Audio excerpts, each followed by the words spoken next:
Trent Christensen is running for Attorney General in Utah, and he admits that he plagiarized while at BYU in 2007.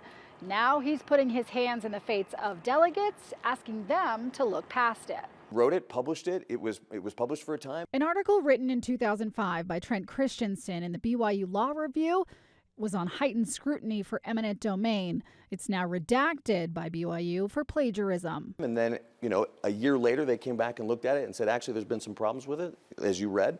So they decided to retract it. Christensen is running for Attorney General. He's not gathering signatures to get on the ballot. He's asking Republican state delegates to decide his fate and put him on the ballot for AG anyway. But that's the point is, in this state, it's what makes the state so great. And in this country, we believe in redemption. Convention season in Utah will kick off Saturday in Washington County. There, a few hundred delegates will gather to decide the fate of longtime sitting Senator Don Ibsen.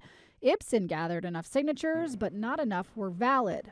Meanwhile, his challengers are fighting off attacks about their records. Ibsen is running against Chad Benyon and Corey Green. In a letter to delegates recently, Benyon addressed previous allegations of domestic abuse. He pleaded guilty to a lesser charge in the case, and after completing an anger management class, the charge was dismissed.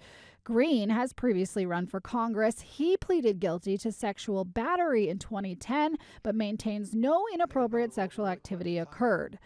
And as these candidates battle it out in their respective races, political insiders say delegates should make sure they know who's making it through convention. These candidates would not stand a chance in Republican primaries. However, we have seen them slip through the convention process because they have to appeal to a broader set of everyday Republican voters. Taylor Morgan does advocate for the signature path to the ballot, but wants to make sure voters know who will soon have a chance to be on the ballot. We know that the values and priorities of Republican voters at large are very different than the priorities and values of delegates.